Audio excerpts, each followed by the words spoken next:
So hello guys, for today's video, ang pag-uusapan natin ay tungkol sa G-Loan. So sa mga past video ko tungkol sa G-Loan, maraming nagko-comment doon at sinasabi nila na hindi daw silang makapag-reloan after nilang mag-full payment.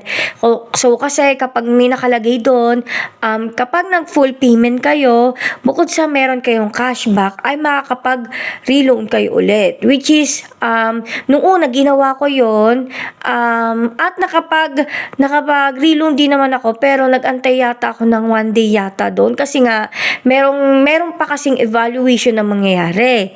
So sa evaluation na yon, pwede yung tumagal ng up to 7 days. Doon malalaman kung papautangin ba nila kayo ulit or kung pinautang nila kayo, doon din nila titingnan kung dapat ba nilang taasan or babaan yung credit limit na binigay nila sa inyo. So nung nakaraan, meron akong 2 loans sa may G-Loan ko. So nagkaroon kasi ako ng temporary increase, pero talaga ang limit ko na lang talaga sa kanila na binigay nila is 30,000. So yung isa doon is matatapos na 4 months na lang yata or 3 months. Kaya ang ginawa ko ay nag-advance payment na agad ako. Which is, na kapag nag-advance payment ako, magkakaroon ako ng 600 na cashback na makukuha ko sa loob ng 14 days. So, i-check natin kung makukuha ko rin ba talaga siya ng saktong 14 days at kung papasok ba siya sa GCash ko. Pero sa susunod na video na yon, kasi full payment ko lang kahapon. So, dahil nga nag-full payment ako, ko na inaasahan na makakapag-loan din ako ulit. Kasi nga syempre, meron pa akong ongoing na loan, which is malaki-laki pa siya kapag tinotal mo. Mga nasa 14,000 pa yata siya yung need ko pang bayaran.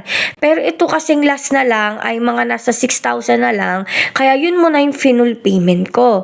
Pero yun nga, kagaya ng sabi ko kanina, hindi ako nag-expect na makakapag-loan din ako agad. Siyempre, para ma-check ko din kung talaga bang makakapag-reloan after kong mag-full payment. So ito nga, nung nagbayad na ako, binayaran ko na yung full.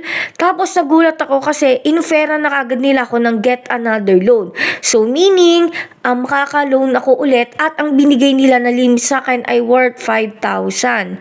Bumalik na sa dati yung credit limit ko kasi yung unang loan ko dito, itong natirang loan ko, worth 25,000 yata yung inutang ko na to. So, dahil nga 25,000 siya, ang total na binigay nila sa akin na credit limit ay 30,000. Kaya tuloy nung nagbayad ako, nagkaroon pa ako ng 5,000 na credit limit. So, sana tumaas pa to kasi nagbibigay sila ng minsan temporary limit increase na merong expiration. So i-check nyo rin baka yung mga G-Loan ninyo ay meron na kayong temporary increase tas hindi nyo lang nakikita. Yan na-expire. So mga siguro 1 to 2 weeks na expire yan. So hindi nyo alam ulit kung kailan siya babalik. Kaya kung kailangan nyo na talaga ay utangin nyo na kaysa bumaba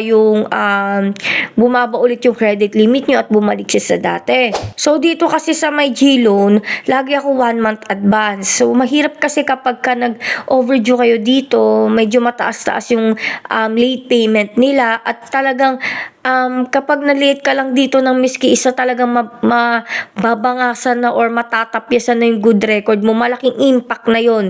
Kahit nasa 11 months, good payer kayo.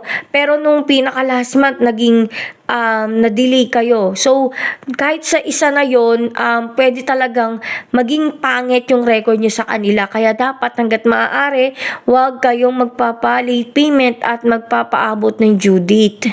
Para talaga ma-maintain nyo yung good record nyo sa kanila at mas lalo pang taasan ang inyong credit limit. Sa next video nga, haantay muna ako ng 14 days at titignan natin kung pumasok ba siya or hindi. Kasi meron din mga nagrereklamo na hindi daw nila nakuha yung cashback nila. Which is kasi nung sa unang video ko rin about sa G-Loan na tungkol sa cashback, hindi ko napansin na nabigyan na pala nila ako ng cashback. Kung di ko pa tinignan sa transaction history ko, hindi ko malalaman na meron na pala akong cashback na nakuha galing sa G-Loan. So, yun nga na. Sana may natutunan kayo sa video na ito. Thank you for watching. Yun lang!